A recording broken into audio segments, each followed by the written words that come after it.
All right, guys, I've got a big guy for you today. Former president of the Society for Consumer Psychology, Kravis Professor of Business, unbelievably highly cited. Go to his Google Scholar page. Michel Pham. How you doing, Michel? Hi, Gad. How are you? Great. It's so nice to finally sit down with you. As you know, I invited also Brian Wansink, so I'm trying to create a series within my YouTube channel of really interesting consumer researchers so that people can hopefully get excited about the things that we do. And so thank you so much for accepting to be on. Well, thank you for having me, Gad. I'm very flattered that you would pick me with Brian. I want to tell people how we originally first met. Do you remember where we I first? remember everything, Gad. Okay, so do you More want to than tell this?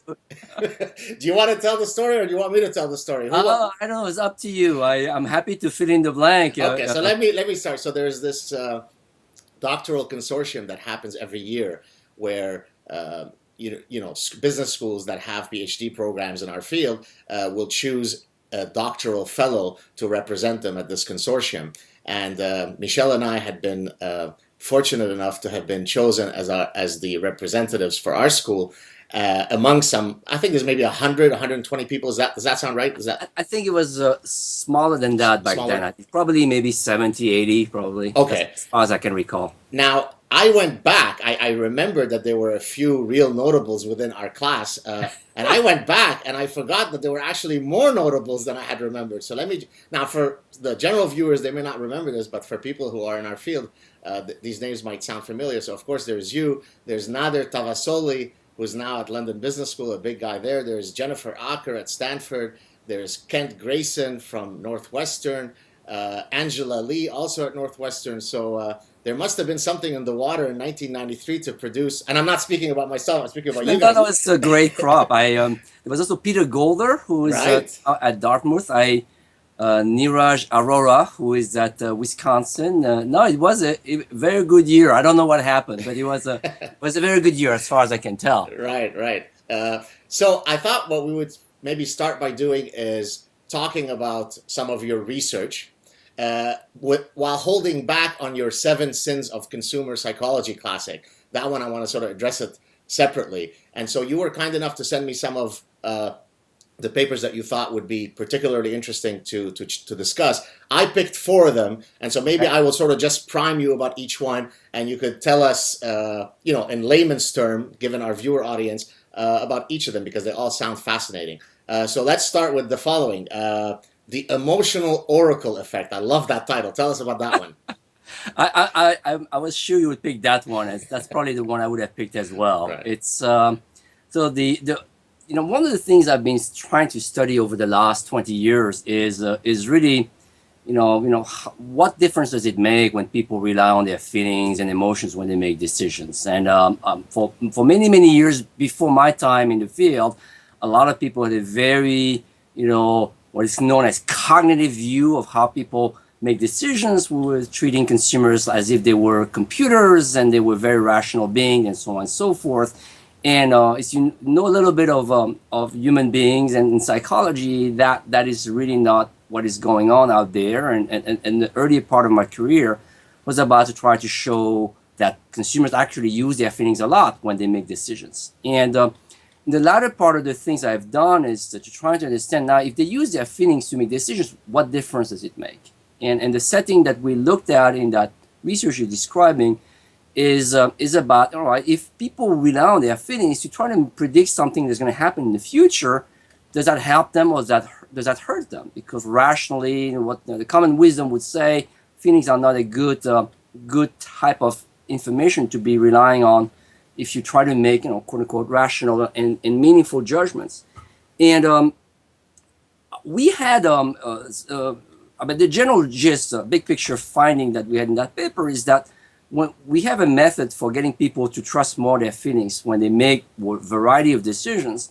And what we had them do in that paper is to try to say, okay, now there's an event going to happen in the future. We'd like you to predict which of two outcomes or which of multiple outcomes is going to take place. And what we found in general is that people were able to predict better. So we started noticing that in a study that was quite contemporary, if you will. It was in the 2008 presidential election, and there was a primary race between Barack Obama and Hillary Clinton, and we had this national sample of voters that we reached out to, and we had these methods administered to them that made them, half of them, rely more on their feelings. And we asked them, who do you think is going to win that race? And it was in February 2008, if I recall correctly, and that was not resolved until much later. It was around June that race, that primary race, was resolved, and it turns out that Barack Obama won, but the people who trusted their feelings predicted that with at a greater rate than the people who didn't trust their feelings, and so we found that results, and then that prompted us to sort of look in other settings where we might be able to see this as well. And so we had people predict whether a movie at the box office, which movie is going to do better this weekend at the box office, and we found again that people who were encouraged to rely on their feelings were predicting better which movie is going to do better at the box office, which one's not going to do as well. So let me interject before you go on. So does the effect seem to occur across domains and settings, or are you able to predict that for domains A, B, and C, this is where I think it'll happen, but E, F, G, it won't happen? It's a very good question. One of the things that surprised us is how widespread the phenomenon was. So initially, we had intuition that it would be in domains where the outcome is driven by people's popularity behavior. So people might say, you know what, I vote for Hillary Clinton, I vote for Barack Obama, and maybe when people try to predict that, rely on their feelings is a good predictor, and that's what would happen with the movies as well. But we were trying to find settings where we expected that not to be the case, and it still happened. And it still happened, and it's really one of those. Normally, as a researcher, often you try to replicate your own effect, and you're happy when it replicates. I must say, in that paper, the challenge for us was to try to get the effect to go away, and we actually went in different settings where we expected the effect not to hold, and we keep seeing it. And the one setting where we were the most surprised is when we had people try to predict the weather, right? And we found again the results when they were trying to predict the weather. So to answer your question, where do we not find it? It turns out that there's two types of scenarios where you will not find it. One is when people just don't know enough about what is supposed to predict.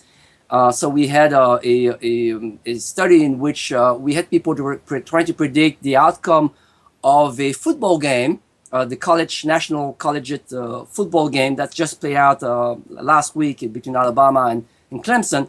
And we found that the people who know enough about football are able to predict greater if they rely on their feelings. People who just don't know anything about football, college football, are not able to. And the other setting where the people would not do better is settings in which it's completely random. Right? Right.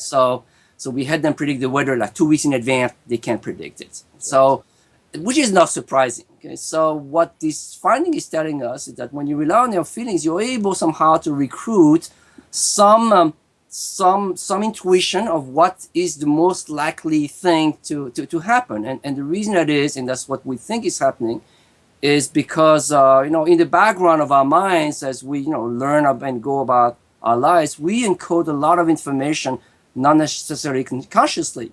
And when we have them, sort of what your feelings tell you, your feelings essentially act as a summary of everything you have learned. And that has a lot more information than when you try to act, quote unquote, rationally and try to isolate pieces of information that you may think is relevant or not relevant. So if I could summarize what you just said, tell me if I'm right. So having access to those feelings allows you to retrieve elements that would have otherwise been non-retrievable had you not been in that state. Is that basically the bottom line? That is exactly what we think is happening. Yes. Very interesting. All right, let's go on to the next one.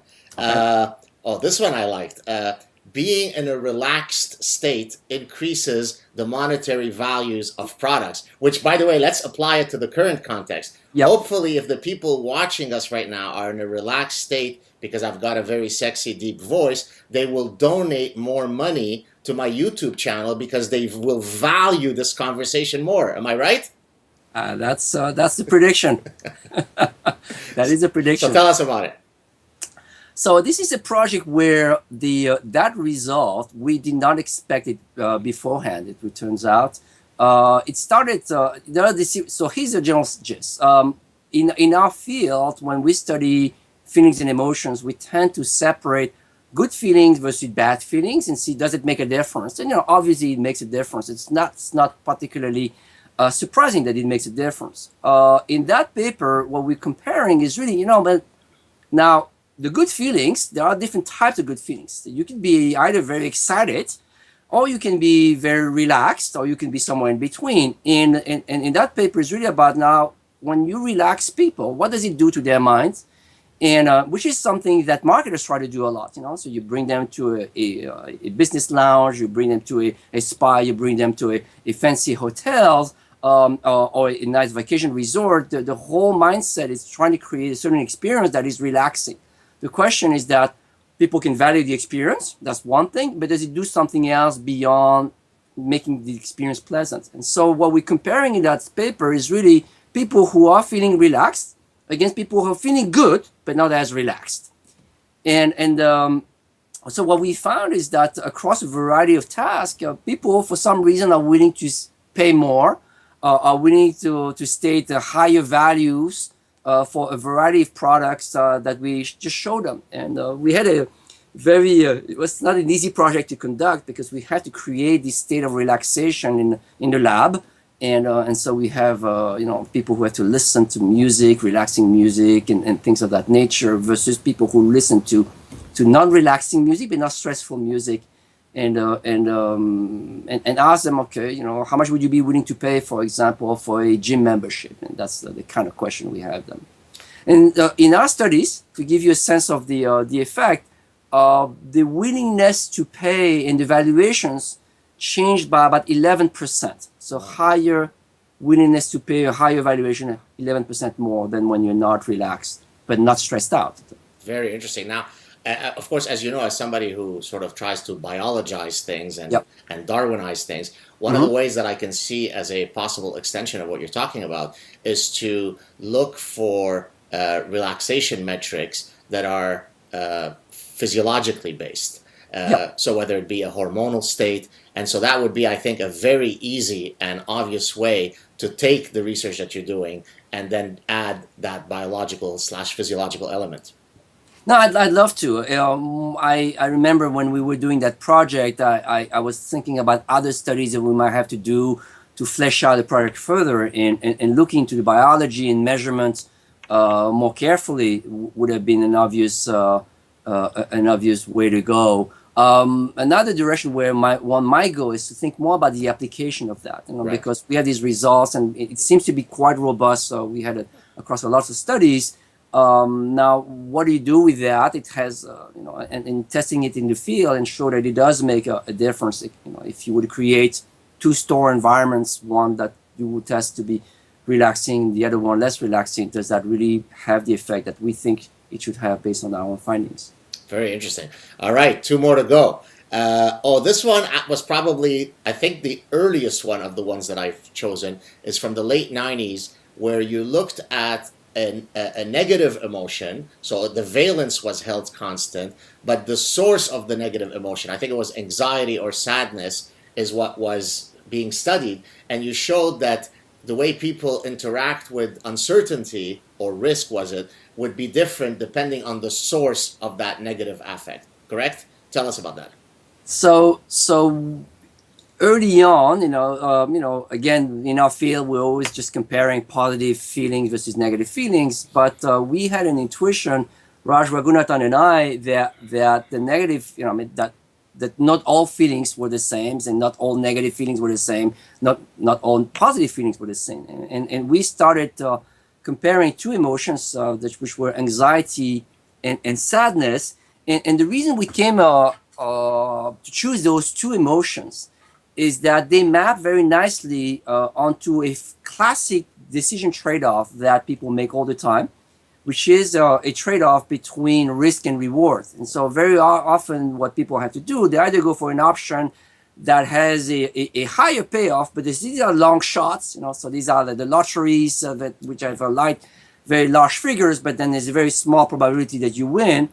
Sorry, we just had the winners of the Powerball, right? Exactly. Right. So very, very current topic as well. And the other option that you have, of course, is one in which the odds are much better, but the payoff is just not as great. And so we picked those two because essentially what those two emotions do really is push people in opposite direction with respect to that trade-off.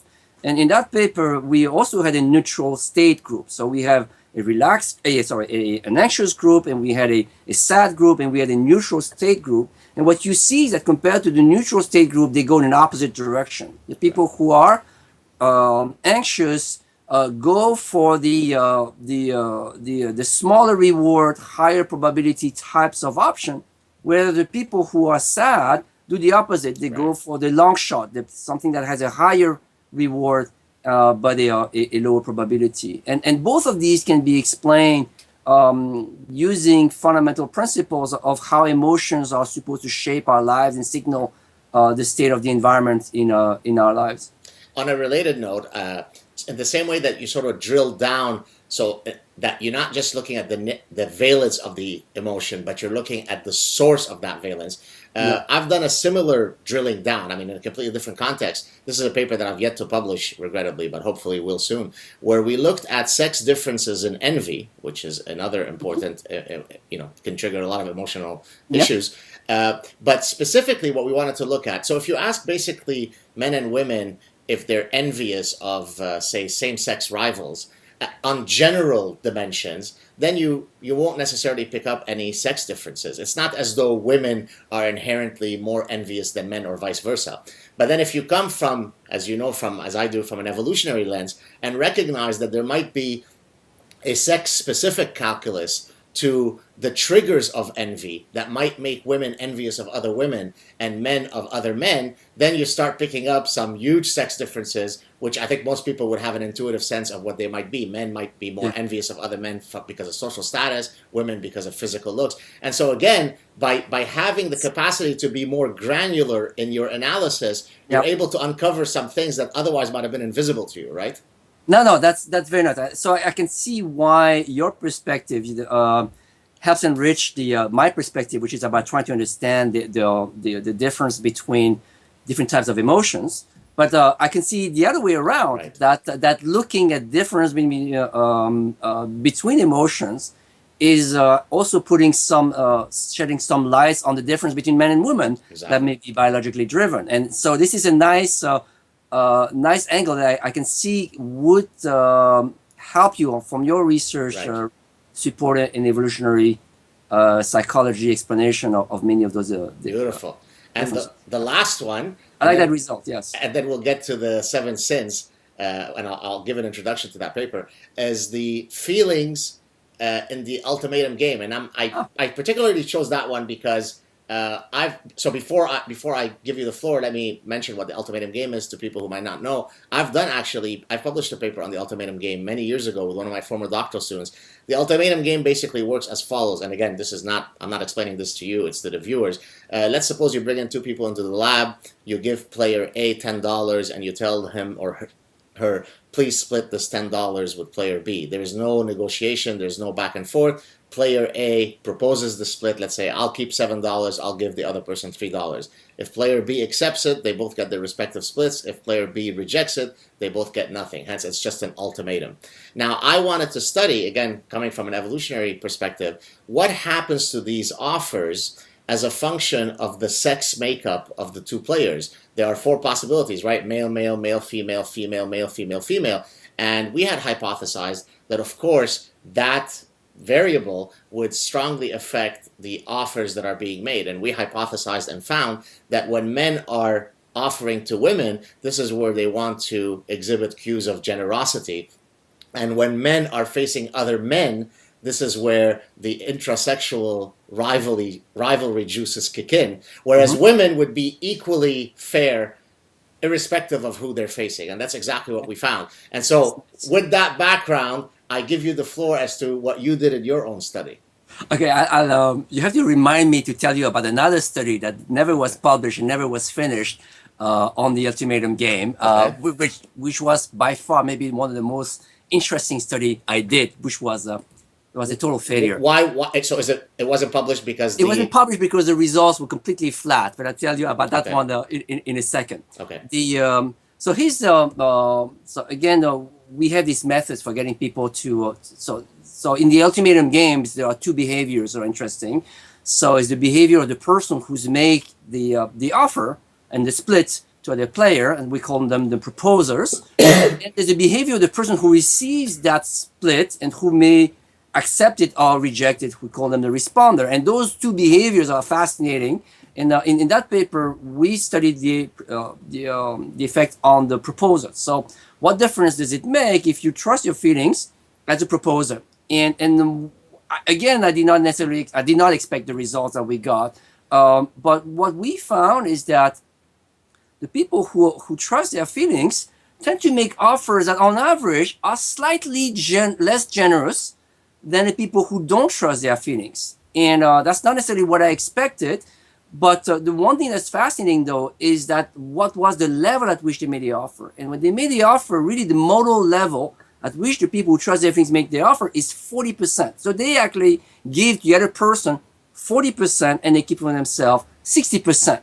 Now that number happens to be an important number because most studies that have shown the behaviors of the responders Right. have shown that at 40%, most responders accept it. Right. And so that turns out to be quite related to the phenomenon of the emotional oracle paper we discussed earlier. That when you trust your feelings, you seem to be able to get a good intuition of what seems to be the right things to do. And most of these subjects, I mean, 99% of them have never played the game. This is the first time they're put in those situations. But somehow trusting your feelings gives you some kind of an intuition of what is about right in terms of predicting the outcome.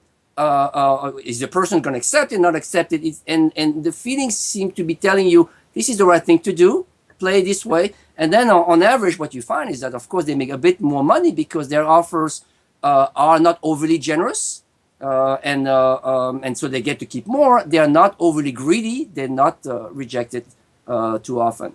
So I mean, I'm sorry. Go ahead. Finish. Go ahead. I'll tell you more about the other project. Okay. I was gonna say. So I mean, what seems to be running through a lot of these studies is number one, be in touch with your feelings, right? I mean, stereotypically, we often hear women saying, that's one thing I despise about men. They're not in touch with their feelings. And what you're demonstrating in very elegant and sophisticated ways is that it actually pays to be in touch with your feelings.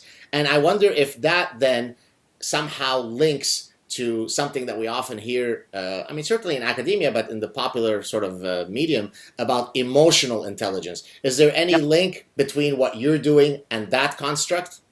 No, there are links. There are somewhat, it's not identical. There's clearly some of my findings are in line with this notion of emotional intelligence, but a lot of the emotional intelligence research and discourse out there has to do more with social interactions and being sensitive and empathetic and things of that nature. It does not really expand to the domain of making quote unquote rational decisions that are often taken to be devoid of emotional qualities. And so there's some overlap. It's not identical, but it's connected. I just found. Sorry, before you go on. Go ahead. I just found the title. It came to my head. The title, if you ever write a popular press book, here's the title of your book. And I want 5% royalties on any money you make. It is rational to be emotional. I think that title is, I had in the early 2000s when I started actually seeing all these findings and sort of thinking about the rationality of emotions, I had come up with a term called emotional rationality. Which is very similar to what you are suggesting, and then I gave out lots of little talks among academics about my research and about the themes of that. one of the big regrets of my career as an academic is that I never took the time to really write a book that would have a broader audience, and that would have been a book that I would have liked to write, and maybe one day I still. You're still a young guy. There's no reason to regret. Hopefully, I could do it. Right. Two thoughts though. First, on the first thing about you got to be in touch with your emotional feelings, etc. I think it's true in general, but there are a couple of things that people necessarily have to pay attention to, and it's not always the case that the emotional person, if you will, is going to do better. Right?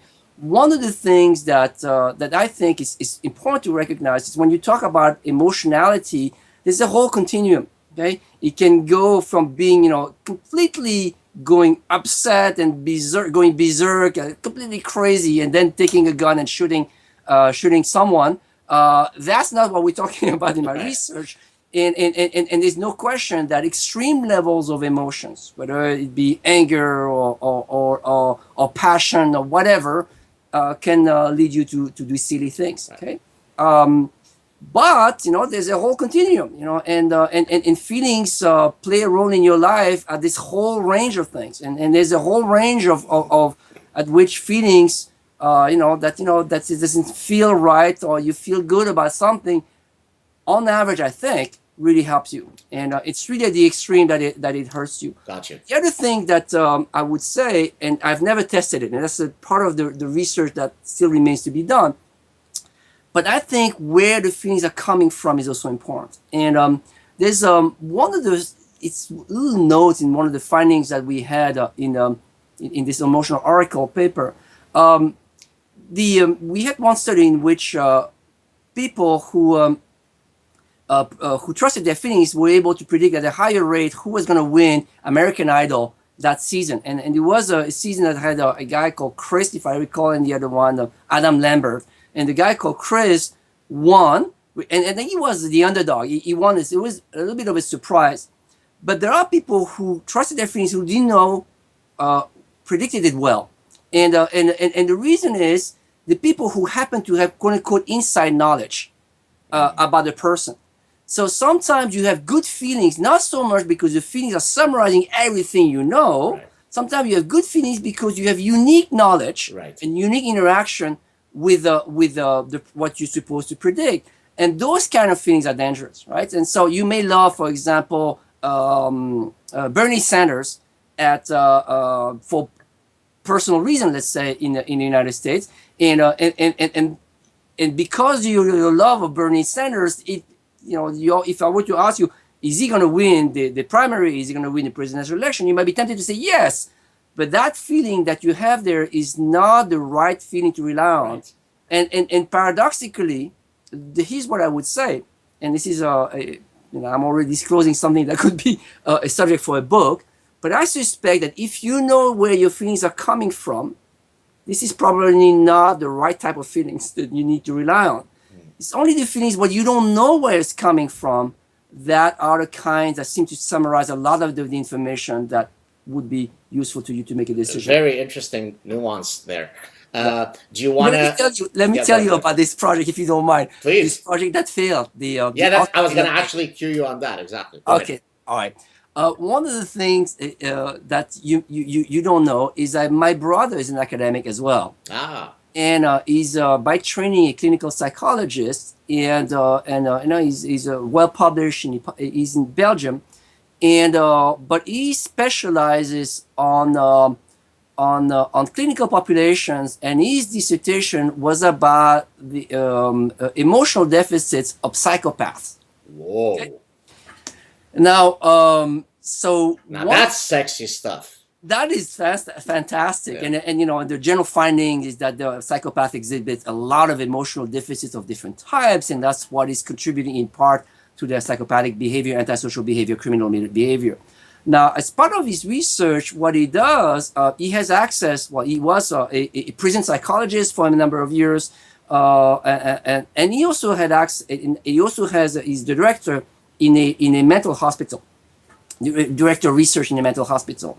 And within the mental hospital, he has a population of people who are internalized, and who score very high on psychopathy. And so what we did 2 or 3 years, 4 or 5 years maybe ago, is run a study combining playing the ultimatum games among that population.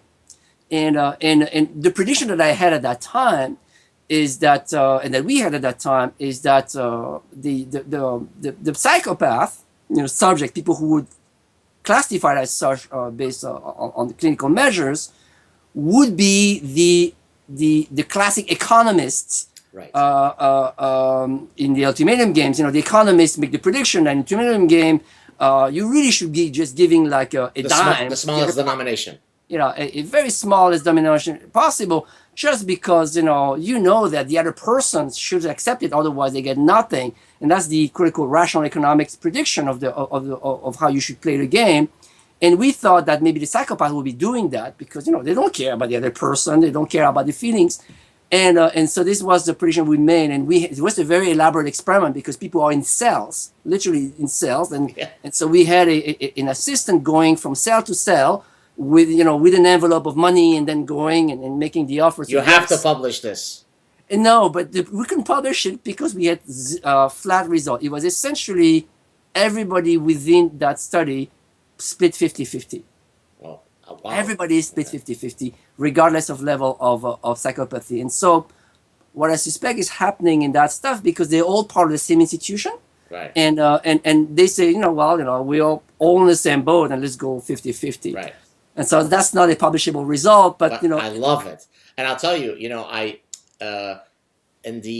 in mid 90s, and I might have mentioned this story with Brian one second, I'm not sure, but I had seen a plenary by George Lowenstein where he was talking about hot and cold cognitions, and that had motivated me to study dysphoria, which is the opposite of euphoria, which can, at its extreme, it can become clinical depression. And I wanted to study how dysphorics versus non-dysphorics might behave differently on a sequential decision-making task, which was the area of my doctoral dissertation.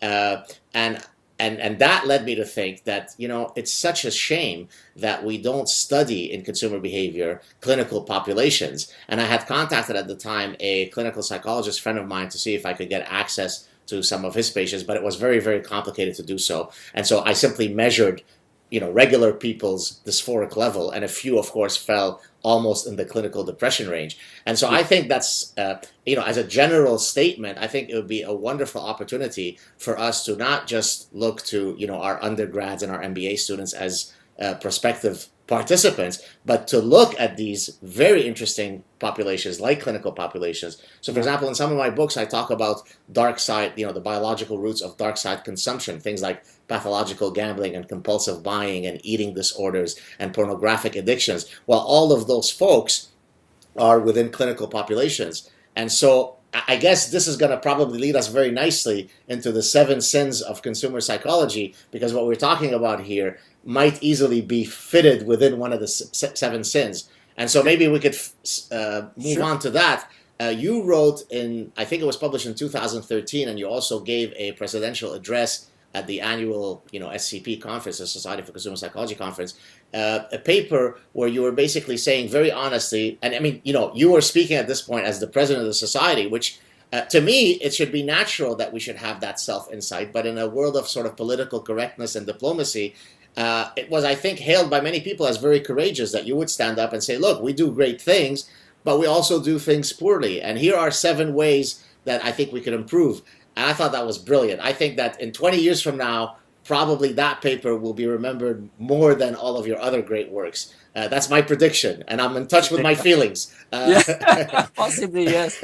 So I don't know if you want to go sort of through each of them, or you want to give a general sort of broad statement. But I really think for people watching this, it'll be very instructive to hear your thoughts on the 7 sins of consumer psychology. Oh, well, thanks a lot for the kind words about that paper. It is a unique opportunity when you become the president of a professional organization. You have essentially the audience and the stage, and nobody's going to interrupt you. So you have an opportunity to say what you truly think, and without having the censorship that you normally go through if you go through the academic publication process. And so I've been thinking about that some of my frustration as an academic and as a researcher who participated in this field, that that's frankly, there's a lot of research that's just not very good, and that gets published is just not very good.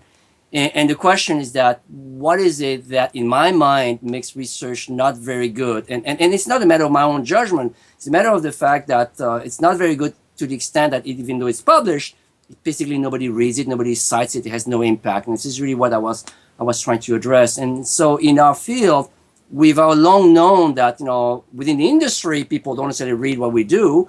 But what was striking to me is that within academia, a lot of the stuff we do is not read either. And so clearly, if nobody reads it, that's a big problem. And I try to think about why is that somehow a lot of things is just not as impactful.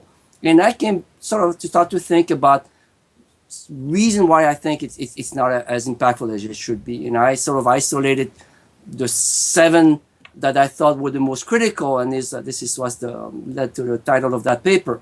I'll give you a couple of them, and Sure. and you tell me the ones that you think Sure. are important. I have one favorite ones in my list. Go for it.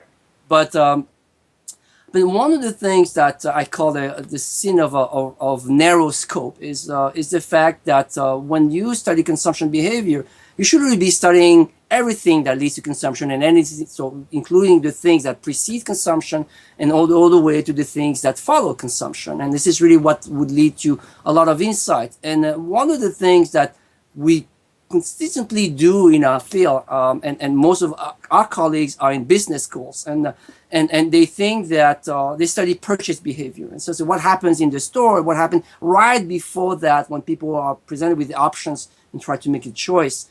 And that's clearly very important. But over and above that, there's lots of things that are perhaps even more important. So if you go further before that, what happens? What makes someone to want a product in it to begin with? Why is it that some people need a certain type of pillows? Or why do people need a certain a vacation or a cruise? And this is something that we have never really studied. Is what are the drivers of the needs to begin with? Whereas if you go to the industry and you ask people in industry, what would you want to know? I said, well, we try to sell more TVs, and it's not really about the choice process we're trying to understand. And say, why do people would need more TV? What is it that nowadays they feel like they need less TVs? So there's a lot more relevant question to be asked about the need stage than about the choice stage or the decision making. Right. So that's what I call the sin of narrow scope. Right. No.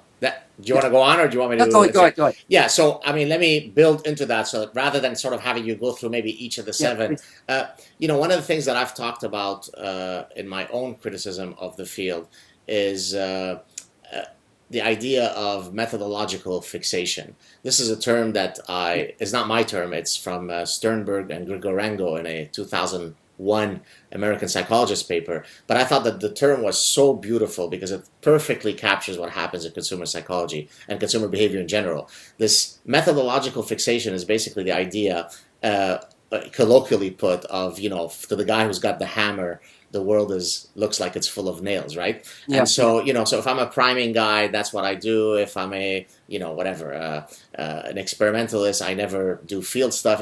And so what ends up happening, I think, in consumer psychology or more generally in consumer behavior, is that people are great methodologists. They're really well trained as in the practice of doing science, right? And so if you look at the internal validity of most of the research, it's not always perfect, but you certainly can bet that given the rigor of the review process, some reviewer is going to find every possible thing that you could think of. And so there you get the check. But then if you ask the question, who gives a damn about what you are studying? Nobody does. Okay? I mean, and I'm being very blunt because it's really true. And I think, and many of the 7 sins that you mentioned, in a sense, relate to this general point, right? I mean, who cares? And I don't mean in the practical versus academic. Are you studying truly interesting stuff? That if you and I right now are chatting and there's going to be 10,000 people who are going to watch this clip, are they going, God damn, this is exciting stuff? Well, the reality is that if I read most of the papers in the leading journals, and I am vested in this field, right? I'm not interested, right? And so it fails on the there's I don't know if you know the paper, That's Interesting, 1971 paper, Philosophy of Science, where Davis basically proposed 12 criteria by which you judge if something is interesting, that it gets you that exclamation point. That's interesting. And I think many of the sins that you speak of ultimately in one form or another link back to that. Do you agree? I agree that many of the ones I described are connected to that. And, my advisor, Joel Cohen, used a term referring to other researchers one day, and when I was still training under him, and he said, I think he or she has good taste. And at that time, that seemed quite odd to me to be using that kind of language to refer to a researcher's work. And it's only as my career progressed that I really somehow begun to appreciate really what it means, because it's very important. I do think that we train doctoral students very well in terms of the methodology, and by now, frankly, it's very difficult to see holes in research that gets submitted to the top journal, because people are so well trained in the science of doing tight studies. But what people are not necessarily good at, and is really about taste, and that, thank God, maybe it's a good thing. Maybe thank God not everybody has good taste, because at least it still gives different people an opportunity to differentiate themselves on the people who have a good taste versus people who don't have good taste. But I do think that it's a big separator.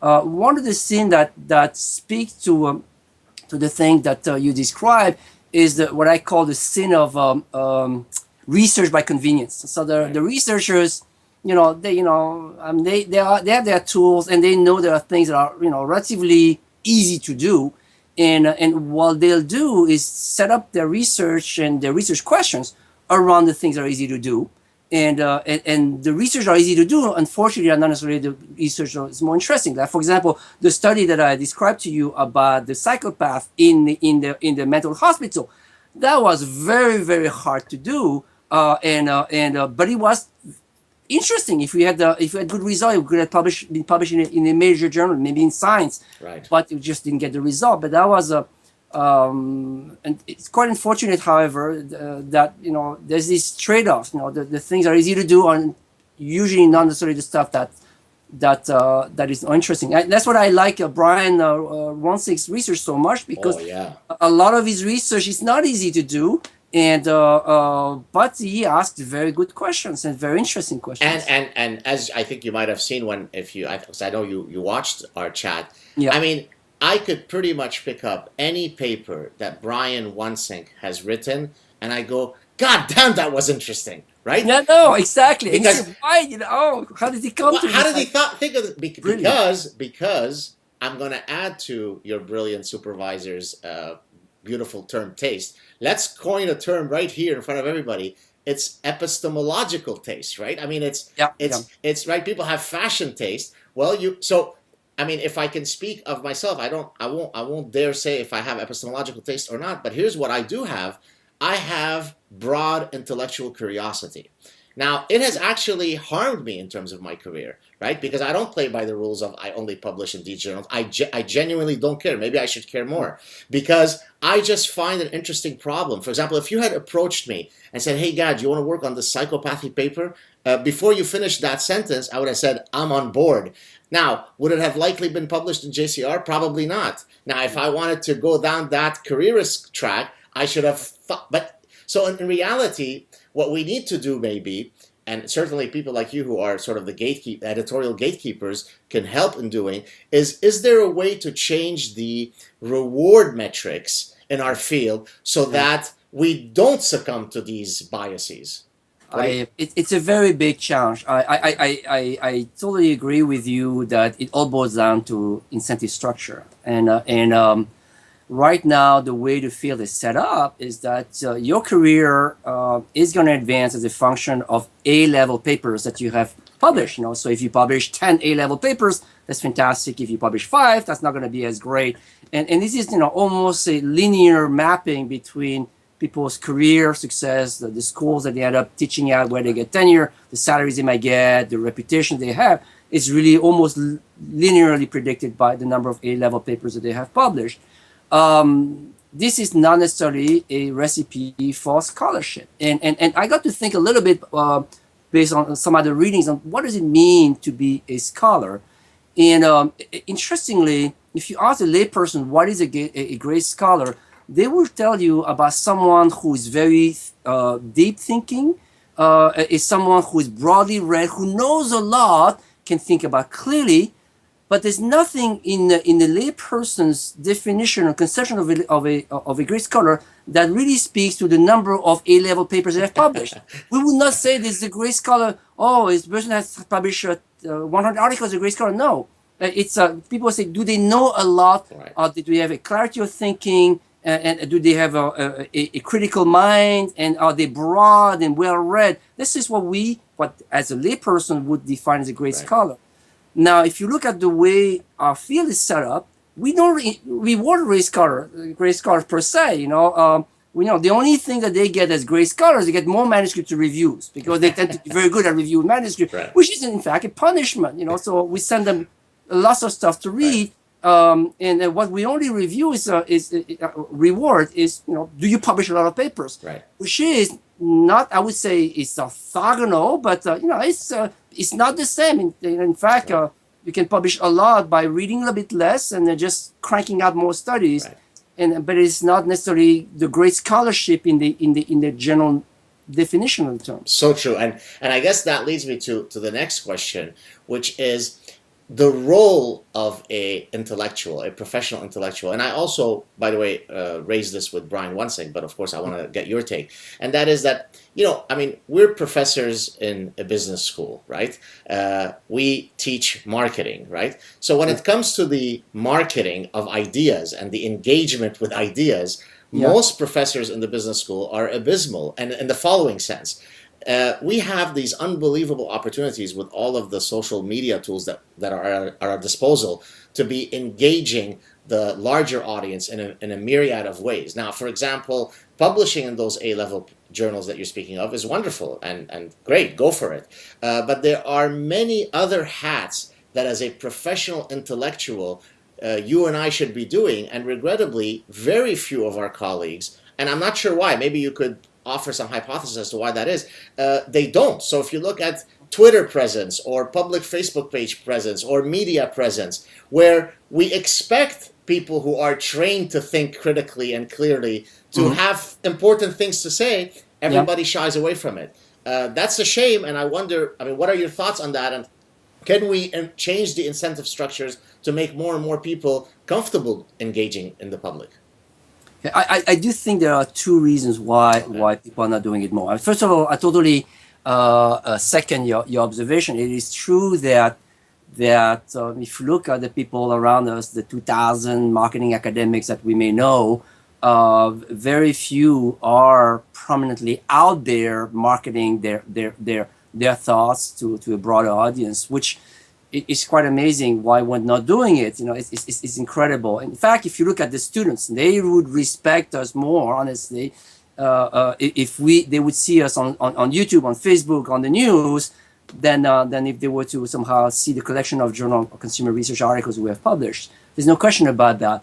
I do think there are two reasons. Okay, one again has to do with incentives. I just finished writing my activity report for this past year, and it is no question that as I write it and as many of my colleagues write it, we feel, and it's probably true, that the only thing that counts is really, again, this number of A-level papers that you have published, and maybe the citations, possibly not even that, and all the other stuff is seen as potentially distraction from that ultimate goal that is put upon us by institutions, and that's one.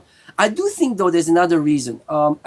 I suspect that a lot of marketing academics and a lot of academics in general, and that's why they're academics, are socially anxious, and they just are not very comfortable being out there, just socially. And that's really, the reason why they are academics. They just like to read. They like to be in the office by themselves. and to put them, even though I see their behaviors, when I do programs, executive programs, and I can sort of see sometimes some of my colleagues, how they interact with executives out there. I can sort of see the nervousness that some of my colleagues have, and that's I think is fairly common trait among academics. And we're business school academics, so we should be normally very comfortable interacting with the general audience, the businesses, etc. And so that's, if people are socially anxious, that makes them even less likely to put their face out there like you're doing, and you're doing a fantastic job at what you're doing, and I'm glad that you're doing it, and I think there should be more of that, and there should be more metrics in institutions to reward the popularization of ideas. I'll tell you a great story. And again, I don't remember if I've ever mentioned this before. If I have, apologies to the viewers if you've already heard it. Last year I applied for a big government grant, the equivalent of what would be called the NSF in the National Science Foundation grant, the equivalent version in Canada. And all the reviewers were, it was all very nice. There was one reviewer who had a massive beef with me. I don't know who it is, it's confidential.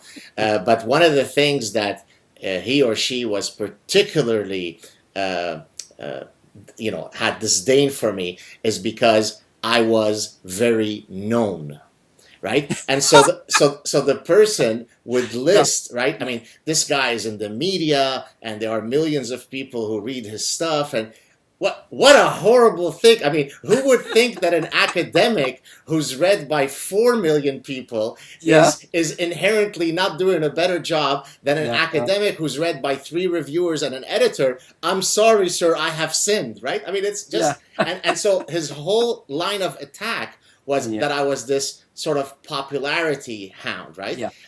And so unless you're able to expunge this kind of profound stupidity and haughtiness, right? I mean, I'm a man of the people, right? I mean, I don't believe that I should only be talking to Michel Pham because he's my equal, right? If I'm doing important stuff, then the people who pay for my salary should have access to this, right? So it's precisely, it's my humility that causes me to interact with everybody, because I think that I should be able to excite them. But this person thought that I was this sort of sellout, instead of being an artist who only plays in front of 4 people, I had gone billboard. And so it was just breathtaking. That is 2 thoughts about that. I mean, so first of all, so not only the incentive is not there, right? But what you just point out, that there is in fact a disincentive for doing that. People would punish you. For having written a popular book, and people will say, he or she has sold out. He's become the consultant, he's become the guru, and whatever, and we look down on them, and that's sad, because that's not, a business school professor should be someone who is able to reach a broad audience, and as well as having a tight mind. What it speaks though is, and this is where we go back to psychology. It has to do also with the lay intuition people have about the correlation between traits. Okay, so people think that there's a correlation between tastes good and unhealthy, and tastes healthy and tastes bad, right? And so and those correlations have a lot of impact on what we choose to eat or not eat. And the same thing happens, and people have this intuition that someone who is popular must be definitely a less rigorous scholar, and whereas I think these are orthogonal dimensions. It really is a matter of how you spend your time, and that needs to be tested. There are certainly very good scholars who have hit it both ways and done very well. I think Brian's a great one within our field, a great scholar whose research I like, scientific from a scientific norm standpoint, but has been able to reach a broad audience. And and there are scholars who are mediocre on both dimensions, right? And so conceptually, at least, the correlation is not high. I don't know empirically what it is. Well, I think you get a similar incorrect correlational link between being a great teacher and being a great scholar, right? So you often people think that these things are mutually exclusive, right? I mean, if you're a great scholar, you inherently must really be bad when you get up. And if you're very good in reaching your students, surely you must be a poor scientist, but you can't be both.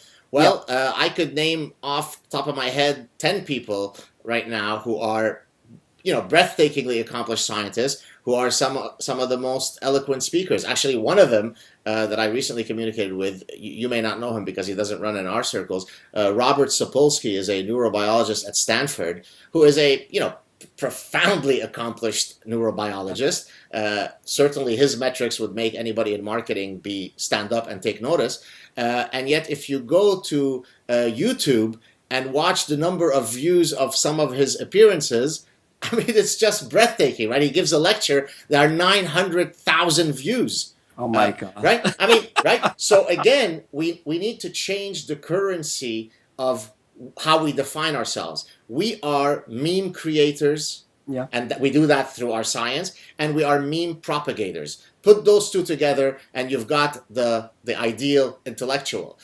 And so, hopefully, these types of conversations that we're having are not going to change the field overnight, but hopefully, they serve as a start of a discussion on these important issues, right? Hopefully, yeah. Hopefully, there's a lot of things that need to change. It's not going to happen overnight. In one of my pet project, it's back of my mind as a follow up to the 7 Sins paper is to promote another metric for measuring people's impact, and it's a bit too early to reveal what it would look like, but I do think that unless additional metrics that are easy to grasp, that have an intuitive appeal, that are easy to report, are being promoted in the field, it's going to be tough to change behaviors on a large scale. Now, you and I are at a stage in our career where we can afford to take risk, and and so hopefully more people like us will be doing it. Hopefully, you have taken much more risk than I have, but perhaps this is not the assistant professors who need to take those risks. Right. But hopefully, if there are enough people who choose a slightly different career path later on in their careers, hopefully this will become... Well, and I think, somebody like you who obviously stood as an important influencer in the field, when you are on record saying this, yes, it's true that the assistant professor may not have the courage today to do whatever we're asking him or her to do, but there is social proofing, right? I mean, he's looking at somebody who he obviously highly respects, who he'd like to emulate, who's saying, "Hey, I'm here on record saying that things need to change." So I think this conversation might hopefully be more influential than we might otherwise hope for. So let's see. Two more questions. So question one, it kind of relates to what we're talking about, careers and so on. You're about midway through your career. We both are. Yeah. Up to now, what would you say? Midway is generous. It's about. No, it's okay. Why not? Are you? Did you hit the 5-0 yet, or not yet? Yes, I did. I did. did. So did I. So, what are some of the things that you love most in your profession as a professor, and what are a few things that you dislike the most? And I ask this because a lot of people write to me saying, "Hey, I watch what you do, and I would love to be an academic. What are the pros? What are the cons?" So I'd be curious to know, what are your take on this question? I as being a professor or being a business school professor? Whatever you'd like. I mean, I think first as a professor, and if you want to then drill it down to business school, if there's anything I love the intellectual stimulation that comes being an academic and being allowed to explore things and make a living out of satisfying my own curiosity. That is amazing, and a lot of academics have this freedom to explore ideas and test them. If I were to turn my camera the other way around, you will see my bookshelf is full of books, and I get paid to read them. And that to me is fantastic. The second thing is that life as an academic is terrific. Is the fact that we are constantly working on new ideas, on new projects. Very often when people from industry comes to me and say, "You know what? I'm trying to change my career and I want to do a PhD," and very often they tell me, you know what, I'm tired of doing the same thing over and over again. And whereas in academia, you essentially get a chance to do, yes, you do research over and over again, but you get to do research on new projects, and very often you are setting those projects agenda on your own. I love, to be honest, not having a boss. Okay, I have a boss officially, but you have an enormous freedom over how you allocate your time. You work a lot of hours, but you at least are dictating what those hours should be and when they should be, and that to me is a great it's a great perk of the business. Now, being a business school professor and a consumer researcher, I would say there's a couple of things that I think are interesting. One is the ability to connect what you do with things that are happening in the real world, because everybody is a consumer. So there's an intuitive appeal with a topic which may seem very mundane, consumption behavior. You buy a Coke at $1. What is there to studying that? When you dig, scratch below the surface, there's a lot of richness that comes along with that. That provides you an opportunity to connect what you do with people's real lives. So that's appeal number one. The second appeal is the fact that we happen to be in a field that is interdisciplinary, or at least it's meant to be, right, where there's a lot of different perspective for studying the same research of sets of questions. And so you look at it from a evolutionary psychology perspective, I look at it from a social psychology perspective, others have adopted anthropological perspective, and so on and so forth. So that is a great thing about our field. And the third thing is that it's a field that is a healthy field, because there's money pouring into the field. It's really it's going to do as well as the business field does, and so it's not, you're not starving as an academic. Right. It is something that will always have relevance and at least if done well, right, and will be remain an area for investigation. The downsides? To be honest, of being a professor or being a professor in a business school? Professor, general. Being a professor, I think one of the things that bugs me is when people, when you go to a dinner party or a cocktail party and people ask you, what do you do for a living? I say, I'm a professor. And they say, oh, okay. And the question I always have is like, what do you do when you're not teaching? And it's this question, like this perception. You surf, right? You go surfing, don't you? Yeah, I go surfing. Yeah. I have this tan, and I got nothing else to do. It's only 3 months a year or whatever, 6 hours per week, and it's incredible. This lack of recognition of the workload that a professor who's active has. I was speaking to a colleague of mine, just wishing. He's an accounting guy, and the guy spent several years at a major investment bank. So he left academia and then came back to academia, and he told me, my blood pressure was lower when I was at that firm, and because we have so many jobs to manage, and so that's perhaps one of the things that that may be a downside of the business. But frankly, perhaps another downside is the not having enough opportunity to see the impact of what you think, right, on the real world, and that's it's always a challenge. If you're a teacher, if you're a math teacher, let's say in high school, you have immediate metrics of whether what you're doing is does it work or doesn't not work. If you are a scientist and working in a university, you don't necessarily have the immediate feedback on the long-term and true implication. You know how you get it? You get it by doing these public engagements as we're doing right now, right? Because when I put up this clip, and within 3 hours or whatever it is, 3 days, 5,000 people have watched it. I've received 100 emails about it. And it's not, it's not a narcissistic thing, right? It's not as though, I'm doing this so that people can send me emails, but it is immediately getting me feedback that people are consuming what I'm doing and are appreciating it, right? When we work on an academic paper that takes 2, 3, 4, 5 years from the inception of the idea to go through the review process, I mean, that's brutal. Of course, we have to do it. I mean, ultimately, we're professional.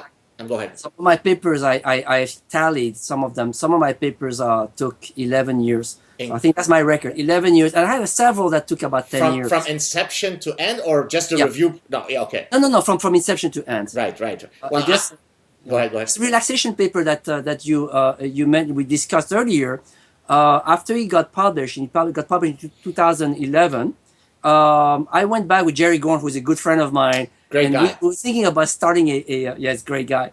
We were still thinking about starting a next project, because we actually are working on this project because we are friends, and we said, okay, let's do something together.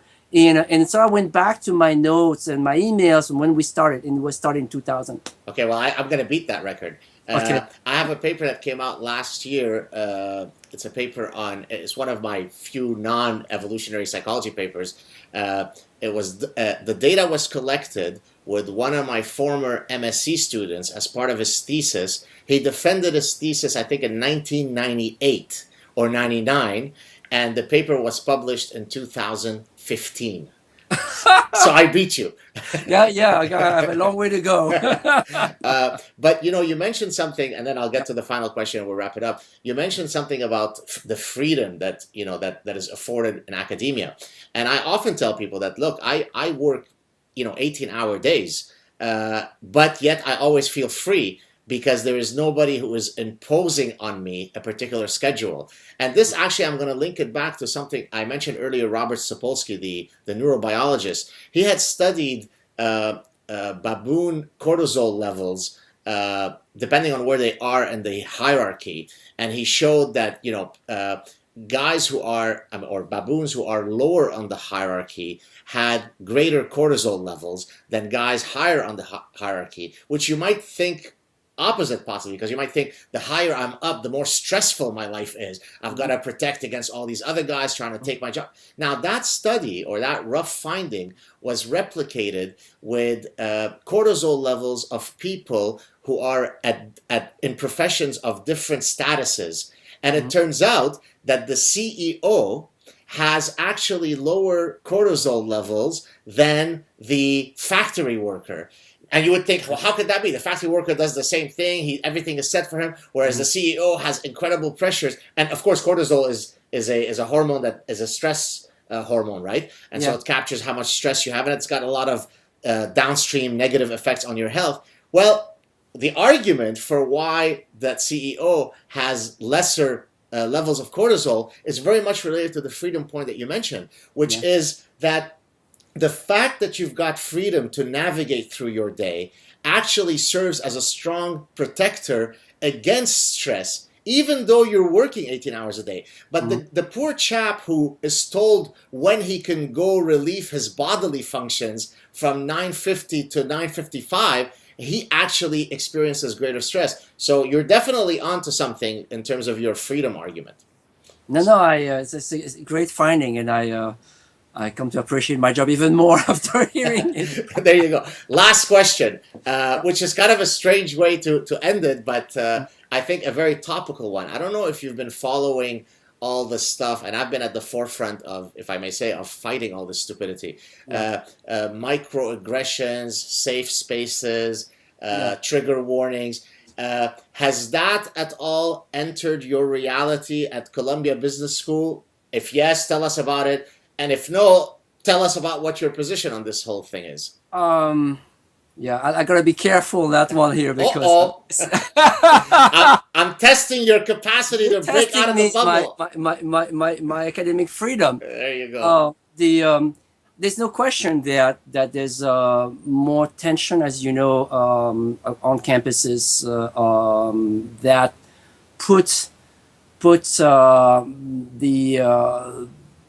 I think a laudable goal, which is inclusiveness and respect and empathy and so on and so forth, which is one side of the argument, with another one which has been a long-standing goal and in fact should be a long-standing mission of an academic institution, which is the diffusion of science and knowledge and ideas and the the intellectual discourse that comes along with this, and so clearly now we are hearing more clashes. I think that I do feel it more than in that students are exhibiting sensitivity if you raise issues A or B. I discussed a result, a scientific result. It was marked as such on my notes. It was teacher course on consumer insight, and I had a slide that was showing a result of a finding by Gavin Fitzsimmons and Andrea Morales, and the paper is about the effects of contagion of disgust. Oh, yes, sure. So the finding in that paper is that, when there are products that for which some people might experience disgust, and others that people have an appetite for, and if the two products touch in a shopping cart, then people somehow imagine that there's some kind of contagion from one product into the other one, and tend to avoid the product. So that's the result. And this one of the studies that I recall from that paper and that I was quoting is the fact that they use as the quote unquote disgusting product women hygienic napkins. And I know where this is going, but go ahead. You know where this is going. I relayed the findings in my class, and that there was some student who got upset that what I was relaying was conducive, not a hostile environment to what women. So and it was a scientific finding. Okay. Wow. Yeah. Incredible. Yeah. Well, I think. So and nowadays, and this is where and now you go back to the to how the times have changed. Those things are becoming even more and more an issue, not just because of the culture that has changed, but this is being amplified by social media. So now everything gets recorded and everything can be shared and everything can be distorted, taken out of context, and could be used to damage people's reputations. I could tell you this. I had a Twitter exchange at one point with a very, very famous psychologist. I won't mention him because I don't want to. Well, for obvious reasons, I don't want to shame him or anything, where he was disagreeing with me at the time regarding my position on trigger warnings. And then, of course, now that there is a greater number of people speaking out against trigger warnings, and I dare say that I was very much at the forefront of being one of the few ones who was really repeatedly mocking and satirizing this profound attack on just freedom of speech. Now he seems to have changed his tone. I thought at one point of sending him an email saying, boy, have your views changed? But I don't want to gloat, so I took the gracious approach. But I mean, my point is that I think that as more people in important roles in academia, and I think there was recently I can't remember, a president of a university who came out very forcefully saying, look, this has to stop. Universities are about exchanging ideas. If an idea makes you feel uncomfortable, then you shouldn't be in university. Now, that to me shouldn't be such a shocking statement for a university president to make, but he was hailed as a courageous hero for saying something that otherwise should be profoundly banal. So I think it's important that we go on record saying, look, of course we want to be empathetic to everybody. And if somebody truly has some triggering thing that they want to discuss with you privately, fine.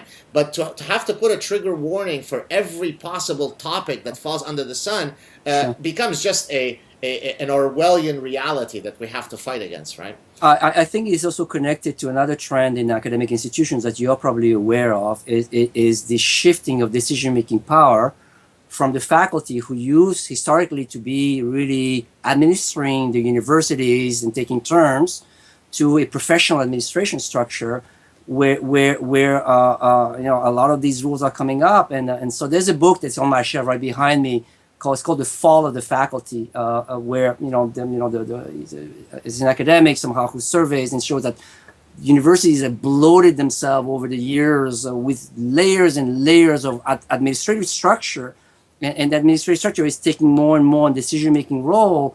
And some of it is just not value adding. A lot of it is not value adding, and it's contributing to those kind of of things that are happening in the, in the classrooms that did not used to happen. That's a fantastic point, by the way, and it was raised in another book that I want to plug called Unlearning Liberty by Greg Lukianoff. He was actually one of a guest on my show. He's a First Amendment lawyer who's the president of FIRE. FIRE is the Foundation of Individual Rights in Education.